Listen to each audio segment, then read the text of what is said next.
Salut à tous, ici le compteur. Aujourd'hui, on se retrouve pour des histoires de vengeance. L'histoire suivante est postée par SC2 Superjack. Il y a de nombreuses années, j'ai travaillé dans le charmant domaine de la vente. Il est malheureusement normal qu'il y ait un flux constant de raclures de magasins qui vous font mépriser leur existence, et il y a ceux qui sont si horribles que ce qu'ils font est gravé dans votre esprit pour toujours. Heureusement, l'un de ces moments inoubliables m'a permis d'exercer ma vengeance. Je travaillais dans la vente depuis seulement 1 an dans ce magasin nouvellement construit et je commençais à prendre mes marques. J'apprenais à connaître les bons clients et à comprendre que certaines personnes ne devraient pas être autorisées à sortir. Ce qui, en tant que personne timide qui déteste les conflits, ne m'arrangeait pas. Mais au moins, l'une de mes clientes était absolument adorable. Une dame âgée qui prenait toujours le temps de parler. Et c'était une grande joie de discuter avec elle. Cela faisait quelques semaines que je ne l'avais pas vue, mais un matin, je la vois se garer sur la place réservée aux personnes handicapées. Elle a une carte handicapée. Mais cette fois-ci, elle sort de la voiture en boitillant, avec des béquilles et un plâtre sur la jambe. Je n'ai pas encore eu l'occasion de lui parler qu'un camion de chantier, qui n'avait pas de carte handicapée, s'est garé sur la place réservée aux handicapés à côté d'elle, et en est sorti un constructeur d'une 40aine d'années et son enfant adolescent.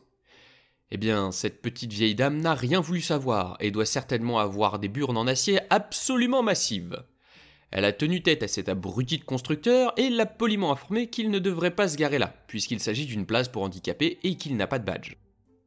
Ce qui s'est passé ensuite, je ne peux pas l'oublier. C'est que ce constructeur a décidé que la meilleure chose à faire était d'humilier et d'insulter cette pauvre vieille dame en béquille, de l'accuser de simuler son handicap et de prétendre que le plâtre qu'elle a sur la jambe est un faux, et qu'elle profite probablement du système d'allocation pour gagner le plus d'argent possible. Puis il est parti en boitillant de façon exagérément dramatique en riant avec son adolescent, pendant que la vieille dame restait là, choquée. Malheureusement, comme je manque de courage, je n'ai absolument rien fait et cela restera gravé dans ma mémoire pour toujours. J'ai faiblement essayé de demander plus tard à un responsable de faire quelque chose, mais il en avait rien à faire et ne voulait pas s'en mêler. Pendant des années, j'ai travaillé dans ce magasin et j'ai toujours vu cette raclure entrer et sortir. Heureusement, je n'ai jamais interagi avec lui, mais je le voyais souvent et à chaque fois je me souvenais très bien de ce qu'il avait fait. Je les voyais encore se garer dans les places réservées aux handicapés, et j'en étais même arrivé au point de les reconnaître à la grosse Mercedes bleue qu'ils conduisaient.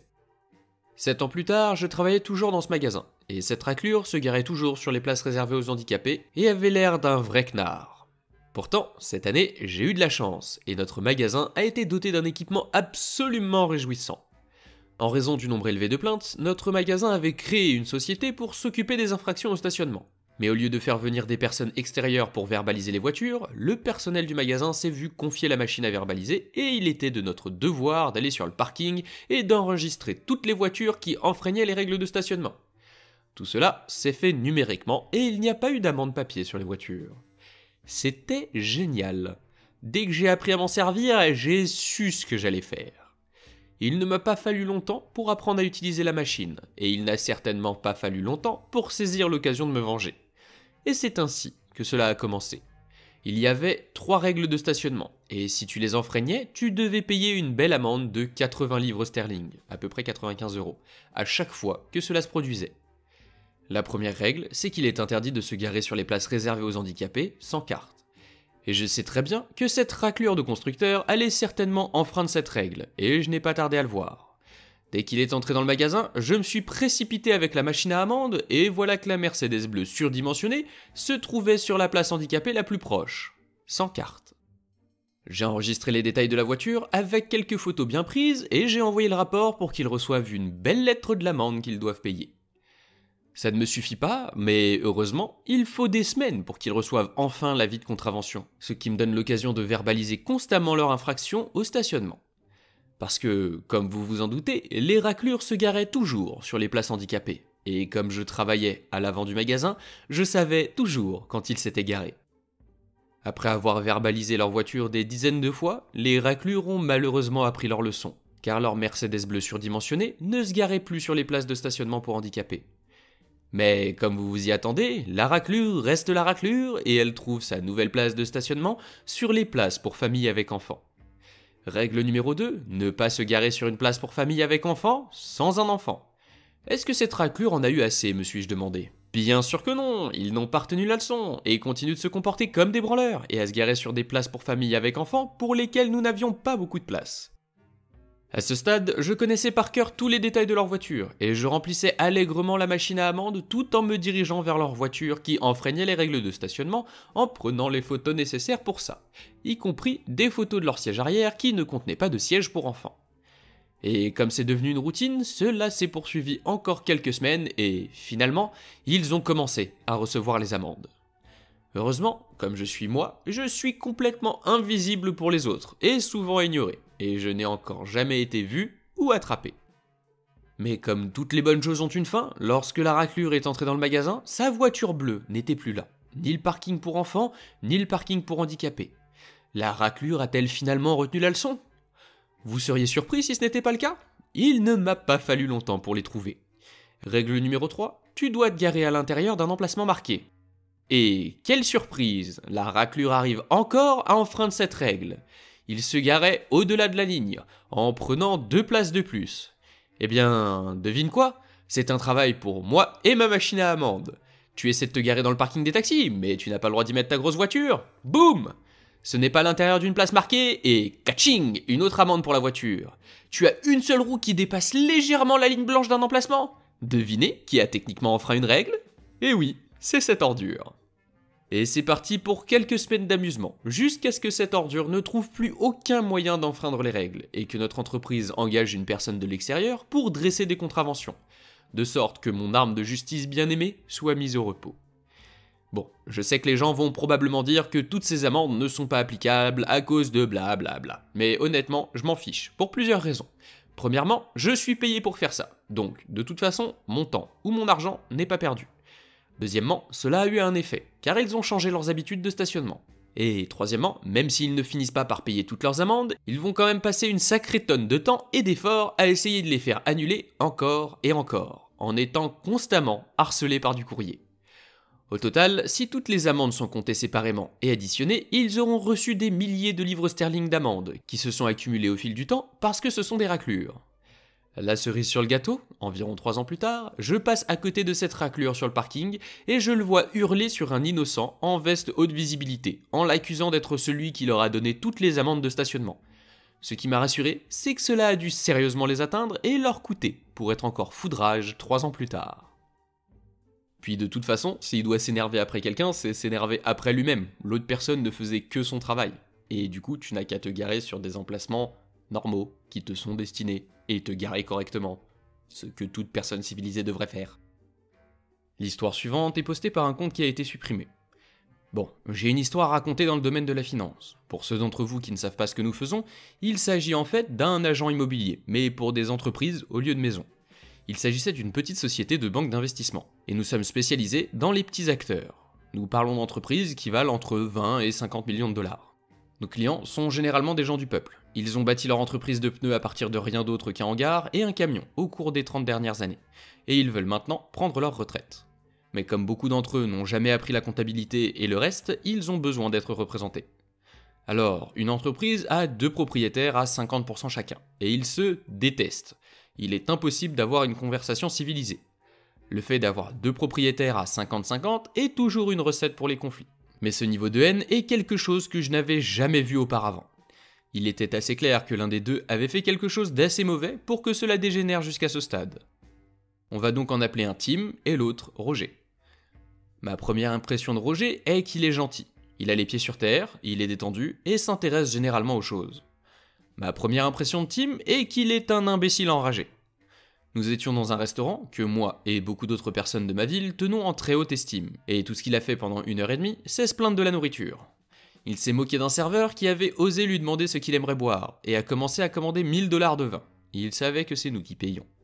Mon patron, ne supportant pas cela, a précisé que c'était Tim qui payait pour cette bouteille, ce qui, je suppose, l'a mis de mauvaise humeur. Je suis quelque peu obsédé par la nourriture, je dépense inconsidérément pour la nourriture. Je peux te chanter toutes les parties instrumentales de l'ouverture d'une émission culinaire. Nous sommes ici sur ma recommandation. J'adore ce fichu restaurant et je tutoie ce serveur. Il commence à me parler de mes goûts après ce que j'ai commandé. Il dit que les enfants d'aujourd'hui n'ont pas de palais et que je ne devrais pas manger telle chose. Oh, et aussi, apparemment, faire des dons à des associations de vaccination est une perte d'argent, et je suis une sorte d'idiot pour l'avoir fait. En bref, je n'aime pas ce type, mais ne pas l'aimer n'est pas vraiment une raison pour se venger. Cependant, après avoir parlé à Roger, nous découvrons pourquoi il se déteste. Voyez-vous, Tim a volé de l'argent à ses employés et à l'entreprise. Il s'avère que les employés ont commencé à recevoir des chèques sans provision, et que les lignes de crédit de l'entreprise n'arrêtaient pas de se tarir. Parce que Tim avait fait des achats plutôt extravagants avec l'argent de la société.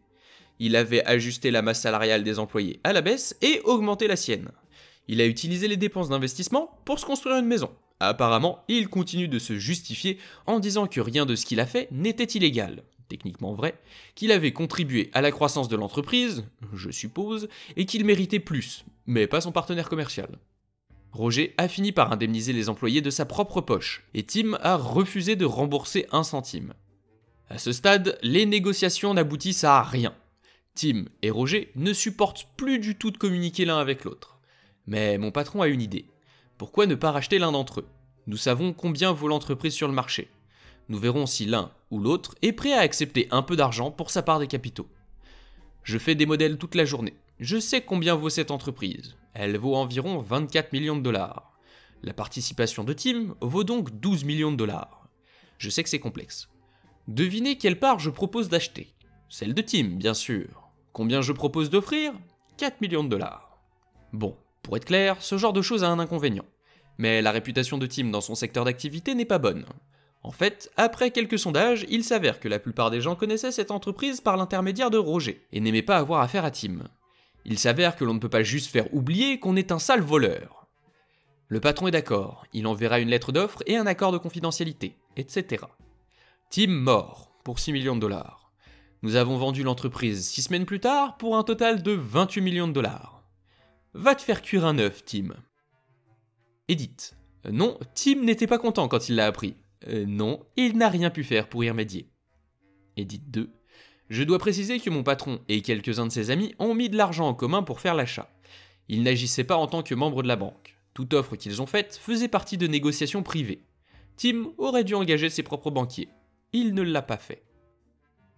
Tim devrait s'estimer heureux d'avoir reçu autant d'argent déjà, et d'avoir eu un partenaire comme Roger, parce qu'à mon avis, sans ce partenaire, la boîte elle était coulée depuis un bon moment et il aurait pas eu le moindre centime, voire il aurait eu une grosse dette.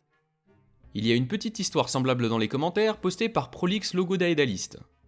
Mon professeur de droit des affaires m'a un jour raconté une petite histoire de vengeance que la tienne m'a rappelée.